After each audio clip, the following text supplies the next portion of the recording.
welcome to Small Publishing in a Big Universe. I am your host, L.A. Jacob. Today's interview will be with Stephen D. Brewer, an author of an ongoing novella series called Revan's Heart, and many short stories. In fact, coming out this month is The End of His Rope, number 5 in the Revan's Heart series. Coming from our sponsors this month, Water Dragon Publishing has Corporate Catharsis, the Work From Home Edition anthology, and Magus by Morgan Chalut, the third and final book in the Unwoven Tapestry series. And in the Dragon Gems series comes Business Cards by Laureen Hudson.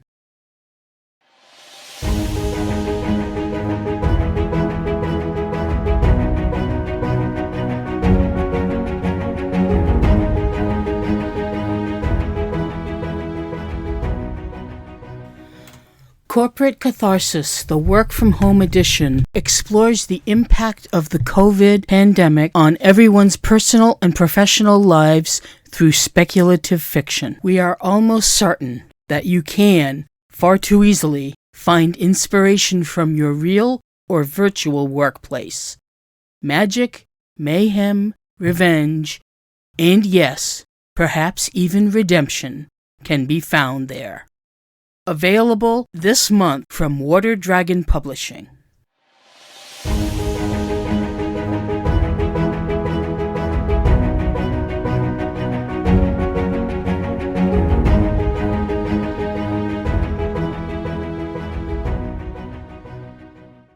We are talking with Stephen D. Brewer. Hello. What is your most recent story about? I've just finished the manuscript for a novel called A Familiar Problem that's about a young man who in his magical training has reached the point where he's supposed to select a familiar, but he doesn't like any of the typical familiars that people get. He thinks that cats are trite and that birds are stupid and that toads are ugly. And he wants something, what he really wants is he wants to learn battle magic. And so he wants something powerful that can be an ally that can fight with him. And he encounters not long after that a demon. And he's like, do you want to be my familiar? And she says, no, you're going to be my familiar. And she captures him as her familiar and trains him up to enter him in an illegal familiar fighting tournament. So that's what the story is about, is him working out this relationship with the demon and the items that follow. Why did you write this particular book? So the thing that I've been doing before, Revan's Heart, which has been serialized and is coming out in as a series of novelettes, each about 10,000 words long. And when I had finished reaching the end of that, I was planning to write short fiction, actually. And I wrote a short story, just kind of a one-shot. I just sat down and I wrote the short story that was this idea that I've presented about what I've presented to you just now. And I got to the end of that. It was 2,000 words long, more or less. I'm interested in this. I want to see where this goes. And so then I went ahead and just fleshed it out, and the rest of the story flowed from there. I wrote it really fast, so. Did you have an inspiration for this particular book as opposed to Revan's Heart? I've read similar things to this story. One of the ones that I've read most recently, I think, is a manga called Vermeil and Gold. And it has some of the same surface features. It's about a young man who's in school, and he needs to get a familiar, and he ends up forming a contract with a demon. And the surface features are somewhat similar, but other than that, it's completely different. There's not really that much similar about it, but it's a story that had captured my imagination to a certain extent. The manga is still coming out. An anime is being produced for it that should come out in the next half year or year or so, and which I'm looking forward to because that's a great story too. But it's a classic conundrum that is something that comes up over and over again, I think, in the literature of a young witch or wizard needing to have a familiar and the challenges going through making that relationship work. But I haven't heard one that has this kind of turnaround where the witch or wizard ends up becoming the familiar of the entity that they thought they were going to make as their familiar. Normally, when you're writing, what is your work schedule like? Because I have a day job that keeps me very busy most of the time, that is during the academic year, my schedule for writing then is rather different than it is in the summer. In the summer, well, I am teaching a class that does not take a huge amount of my time. So I have a tendency to come down and just write whenever I feel like it. In the summer, I'll get up when I usually get up 6 or so, and then have breakfast and do the jumble with my brother. And then I'll come down to my office and write for a while in the morning. And then I often take a nap in the afternoon and then perk up again, come down right in the evening and write starting at about 6 or 7 until midnight. Not that I'm writing all the time. I also listen to K-pop and post things on Twitter and stuff like that. But during the academic year, my days are completely full with teaching. And so I get up in the morning and I spend all day Tuesdays and Thursdays interacting with students. Monday and Wednesday, I interact with students. Tuesday and Thursday, I teach one class. And then Fridays, I'll go for my other class. And often in the evenings, I'm spending my time getting the work set up for my classes or grading student work. And so it's really rather rare that I have much time at all for writing during the academic year. But I still have holidays and the intersession and weekends, and those I'll revert back to my summertime schedule and get more writing done. I understand that you met up with Paper Angel Press at ReaderCon last August. That's correct. It's been almost exactly a year. So how would you say your year has been since then? Oh, it's been transformative. I've been writing fiction in small amounts for a long time, but never particularly seriously. A lot of the fiction that I wrote earlier on, back in 2004, 2006, around that period of time, I had several publications, but what I was doing is I was writing those stories in Esperanto and publishing them in the Esperanto environment, which is, as one eminent computer scientist told me, like I didn't want anybody to read anything that I wrote. But that's in fact not true. There's in fact a very lively audience of Esperanto speakers around the world, and it's an interesting audience from many different countries and backgrounds, which has been, in some ways, the people that I've met via Esperanto in my own country have been a different cross-section of people in the United States that I probably never would have had the opportunity to meet except through this particular language that we shared. In any case, I had several of those stories win awards in the international competition for writing in Esperanto. And again, speculative fiction, short stories, really. But during the pandemic, I discovered that I didn't have any safe things to think about, that I would be lying in bed at night and I would think about one bad thing and then another bad thing and then another bad thing. One of my friends called it the hamster wheel of doom, where you just sit going through all the bad things that you're stressing about, and I couldn't sleep. And so I began telling myself these fantasy stories as a way to give myself something safe to think about. And then I would have to write it down and go on so that I could go on to the next part of the fantasy the next night. And so that was how I began writing. And I decided that while I was doing this, I might as well go ahead and start submitting stuff for publication, which I had never done before. I kind of was aware of what it was like, but I'd only submitted a handful of things to the English-speaking press before they were all rejected. So this time I had, 8 or 10 different things that I'd written by this point, and I began trying to submit them for publication. I opened a spreadsheet and began tracking them so that you don't submit the same thing to the same market and that you don't submit the same thing to multiple markets at the same time. So you need to have something like that to keep track of that. Now there's Submission Grinder, but I didn't know any of that at the time. And so I've been doing that for several months by this point. That is, I started in May, and because again, it was last summer, and got rejected. But then when I attended ReaderCon, I was really pleased to see that there were these different groups, and I was trying to bounce around among the different channels in Discord where you could chat with people. And I was impressed with Water Dragon Publishing because there were people there. They had a schedule of providing content where they had different authors in at different times. And it was just staffed. So there were people there available to chat. It just seemed like a nice bunch of folks. I was really pleased to meet everybody and enjoyed my interactions with everyone. And when they said they were accepting submissions, I went ahead and took a manuscript that had just gotten rejected, and I bundled it up and sent it on to them. And it wasn't for about a month later that I got a response back that it had been accepted for publication. And then I learned about all the other stuff that you get to do to try and get something published, which was all new for me. And so it's been a real year of discovery, seeing things from the other side. That is, before you have stuff that's being accepted for publication, when you're struggling to write. And then after you've begun having things accepted for publication, it's a very different perspective. So when you published with Esperanto, was that small publishing or was that self-publishing? So I did a variety of things. That is, I write haiku as one of the other things that I do. And I've written haiku for many, many years in Esperanto. I started doing that when I was in graduate school because I didn't have time to do my Esperanto stuff anymore when I was a grad student. I was not only working on my dissertation, I had an infant. I was the primary caregiver of an infant at that time.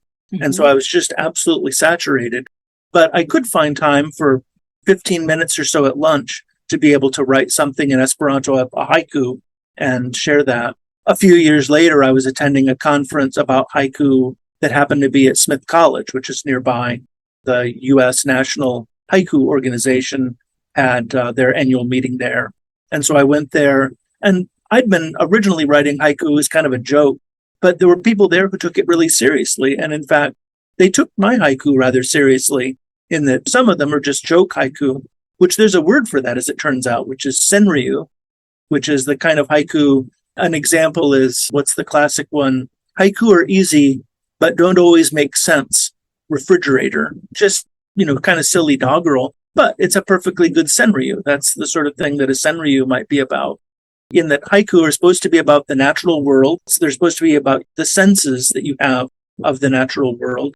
They need to have a seasonal aspect to them, and they need to be in three parts where two of the parts are together and one part is separate from that.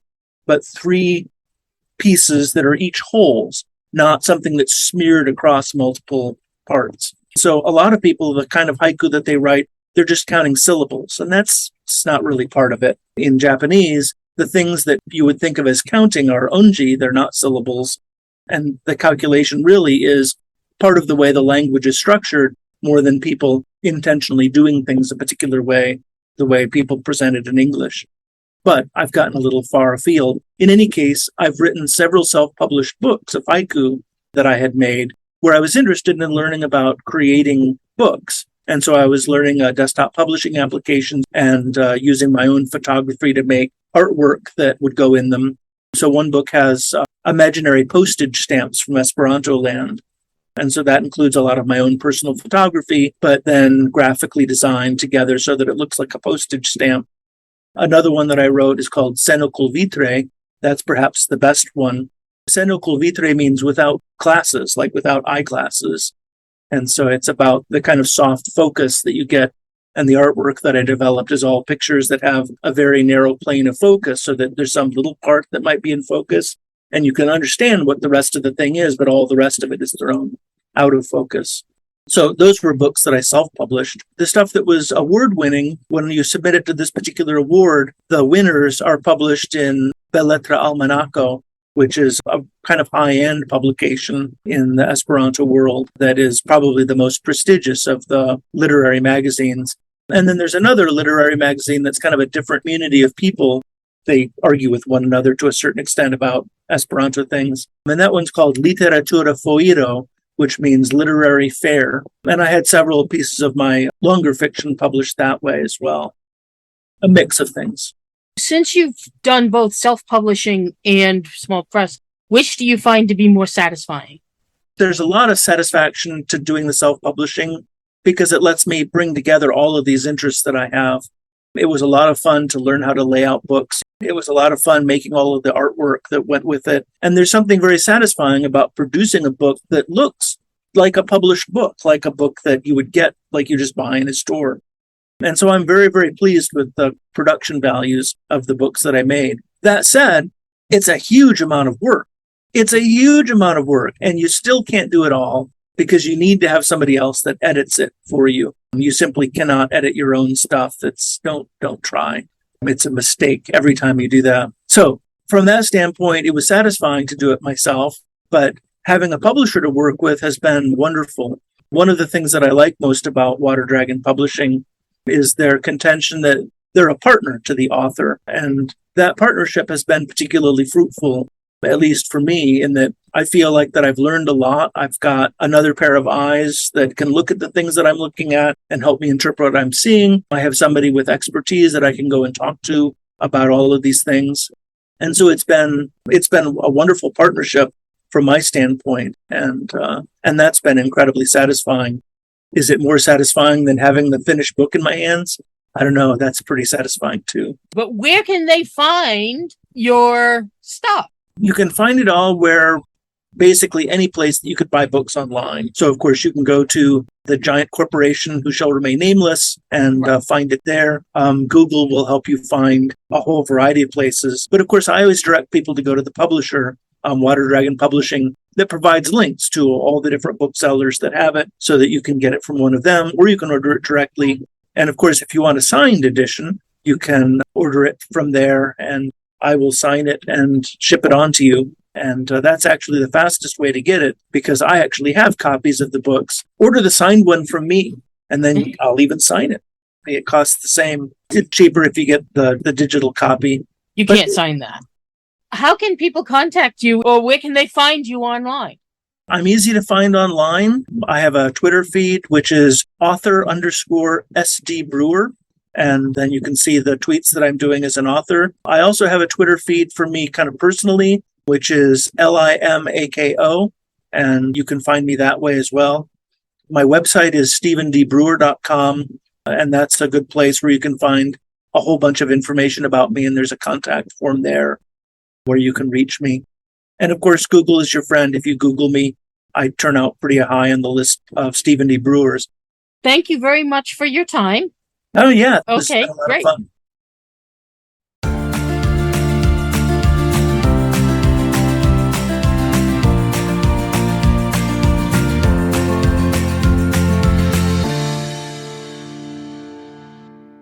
I can give you the big secret gift that you can give it to any author, and best of all, it's free. Leave a review. That's it. You can leave a review on Amazon for a book that you didn't even buy on Amazon. You can leave a review even if you haven't finished it. You can leave a review on Goodreads, Amazon, your own blog, or your YouTube channel. Authors love reviews. It gives us feedback and strokes our ego. The best gift you can give an author is to leave a review. Thank you.